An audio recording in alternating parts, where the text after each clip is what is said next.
They stand on the far shore of time, across tens of thousands of years of dust. Through the chill of the Ice Age, they cast toward us a gaze, the gaze of Peking opera. They were the Neanderthals, the strongest species among ancient humans. Armed only with chipped stone spears, they could hunt, in brutal hand-to-hand combat, woolly rhinoceroses weighing up to 2 tons. Yet even these mighty warriors once met a formidable enemy that filled them with fear: giants. More than 50,000 years ago, on a blood-red dusk, ferocious giants broke into the world of the Neanderthals. Their homeland of clay and earth was trampled to dust, their prey plundered, their kin slaughtered without mercy, their very corpses devoured by the giants. The shocking truth is, these giants were not some newly discovered species. They were us. More precisely, they were the Cro-Magnons. In 1868, deep inside the Cro-Magnon cave in France, scientists accidentally discovered several ancient human remains. The owners of these remains were tall and powerfully built, astounding the scholars of the time. Believing they had encountered a brand new species of humanity, they formally named them Cro-Magnon man. However, after a century and a half of research, scholars' views have changed. In fact, the skeletal features of Cro-Magnons show almost no difference from modern humans, from us. Today, the academic world more precisely calls them early modern Europeans. Cro-Magnons arrived in Europe around 57,000 years ago during the late Pleistocene. They had the unmistakable faces of modern humans. If you traveled back in time, you would recognize them instantly as your own kind. And yet, the Cro-Magnons still had something unique about them. From the first glance, you could tell they were not gentle people. Their bodies were exceptionally tall and robust, especially the early groups who coexisted with the Neanderthals. They were quite literally the giants of their age. Among these early Cro-Magnons, the average height of women was 1.63 meters and men 1.76 meters, 3 and 5 centimeters taller than modern averages. Considering that modern humans have grown this tall only under excellent nutritional conditions, their physique was even more extraordinary. And that wasn't their limit.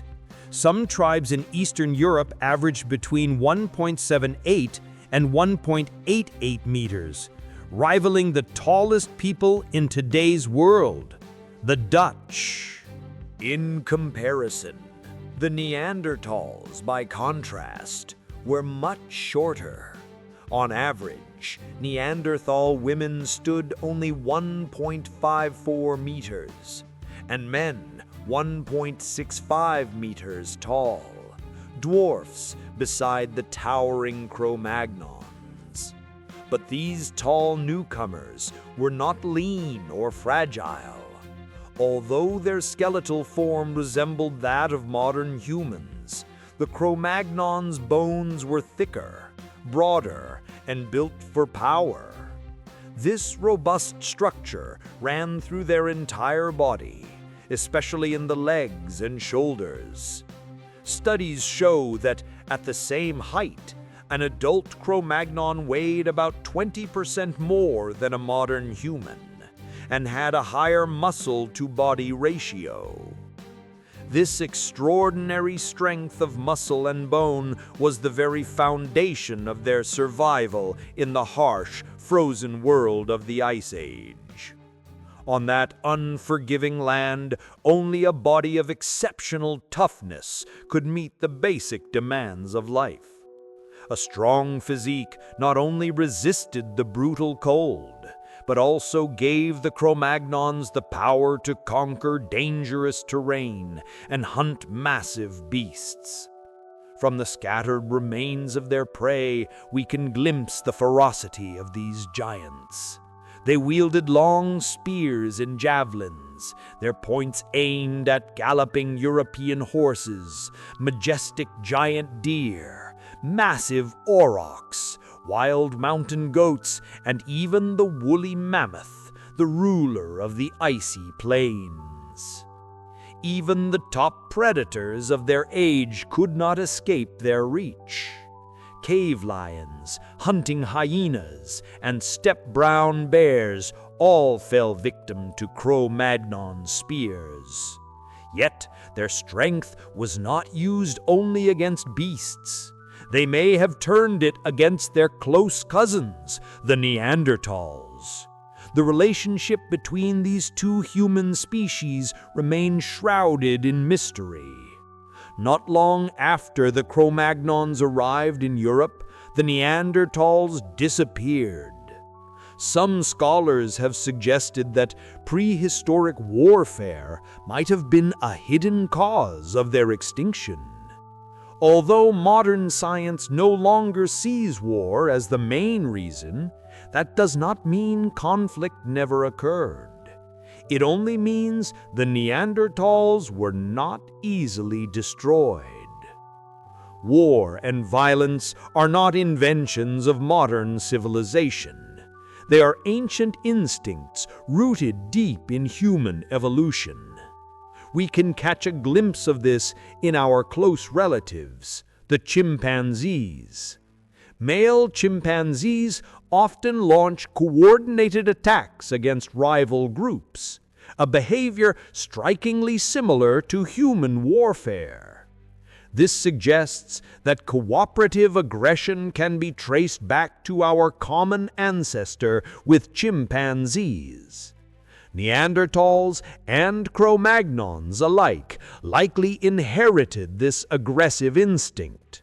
As two apex species sharing the same ecological niche, their fierce territoriality and competition for resources inevitably sparked conflict. Conflict so enduring that even the geological record bears subtle traces of their territorial boundaries. Homo sapiens' journey out of Africa. The conquest of the world by Homo sapiens was not a single swift triumph, but a long, turbulent saga marked by waves of migration spanning millennia. Fossils unearthed in Greece tell an ancient story. As early as 210,000 years ago, our ancestors had already tried to enter Europe. Yet their journey was doomed. They never made it deep into the continent, nor could they establish a foothold there. Standing in their way were the Neanderthals, then the dominant inhabitants of Europe and Western Asia. The Neanderthals' memory and intelligence rivaled ours, but their bodies were stronger and more formidable. Time and again, early humans knocked on Europe's door, only to be driven back by Neanderthal counterattacks. Eventually, those early pioneers, the first humans to leave Africa, vanished almost entirely. All non-African humans alive today descend almost exclusively from another wave of migration that took place between 50,000 and 70,000 years ago. This new exodus faced the same obstacle. The Neanderthals once again stood in their way. We had reached Southeast Asia as early as 70,000 years ago, yet Europe, so close, remained closed to us. Then, around 57,000 years ago, something changed. From some unknown source, our ancestors gained the strength of giants. A new breed of tall, powerful humans emerged, the Cro-Magnons. Thus began the War of Giants. They finally broke through the Neanderthal defenses. But this was no swift conquest. It was a long, brutal war of attrition. Though the clashes were small in scale, they were fierce and unrelenting.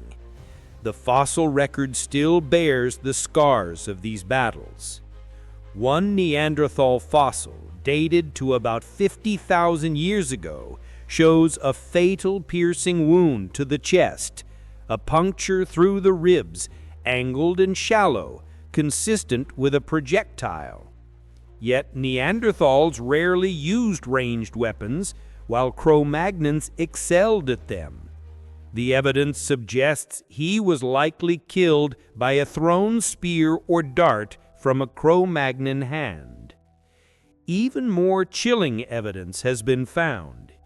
In France, the remains of a Neanderthal child show cut marks on the bones identical to those left when Cro-Magnons processed animal carcasses. Some researchers interpret this as cannibalism, a child devoured by Cro-Magnons. Others disagree, arguing they may have merely removed teeth to make necklaces rather than to eat the flesh.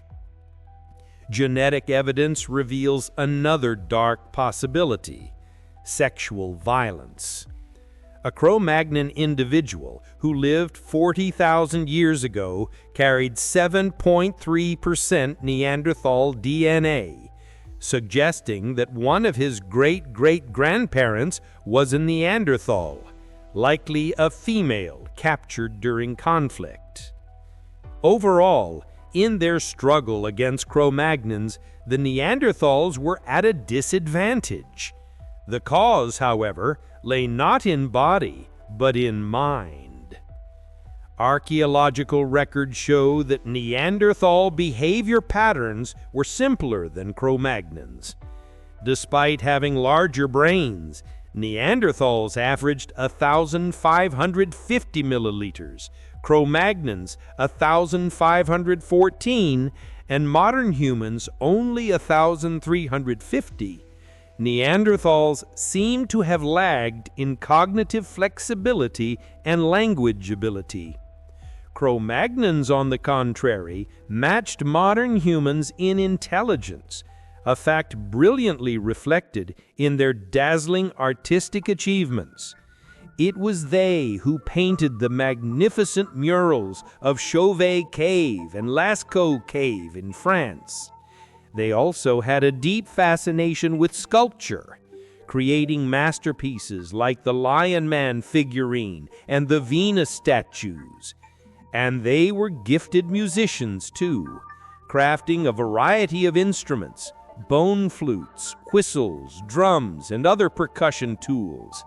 When played, their bone flutes sang with voices like this.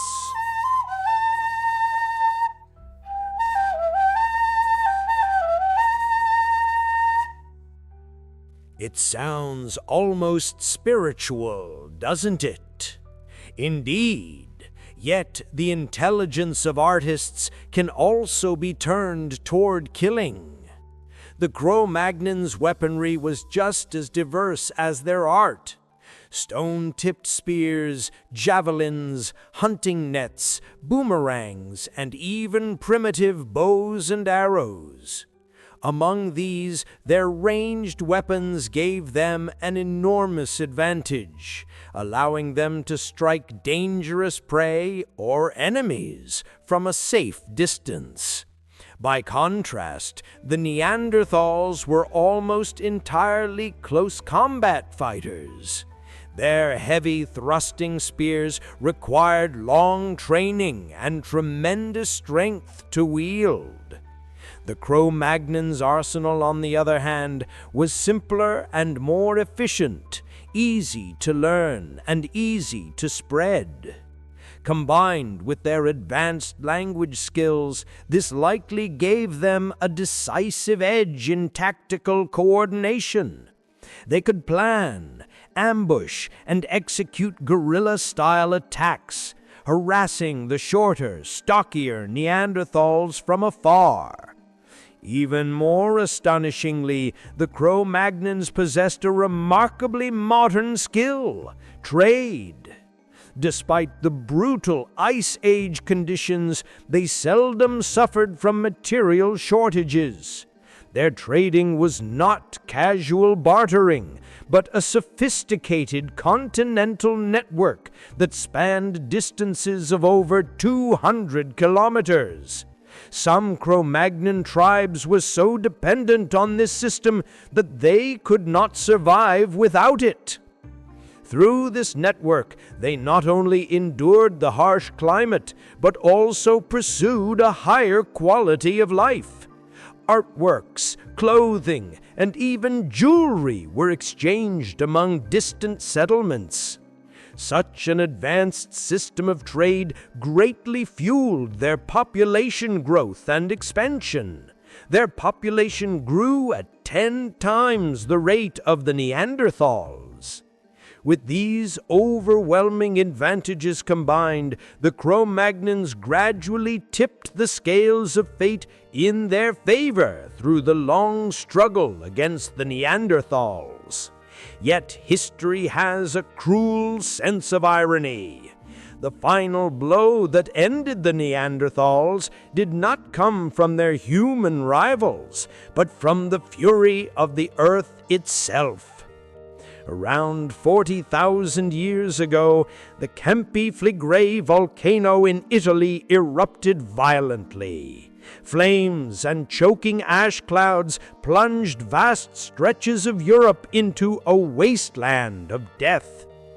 This apocalyptic ecological disaster, like the trumpet of doomsday, erased what little remained of the once proud Neanderthals. And what of the Cro-Magnons? Their fate, too, was tragically dramatic. They did not survive unscathed. To be precise, it was the early Cro-Magnons who perished. The early and late Cro-Magnons were not the same people. After the volcanic winter ended, a second wave of Cro-Magnons migrated westward from the east, becoming one of the ancestral sources of today's European populations. But the pioneers, those who once fought the Neanderthals for dominance over Europe, sank forever into the river of time, leaving behind no descendants, no songs, no memories. Thus ended the War of Giants, a struggle that spanned over 10,000 years, with both titans destroyed and only silence remaining. Thank you for joining me in exploring this lost chapter of human history. If this story has moved your heart, give it a like, and we'll meet again in the next episode.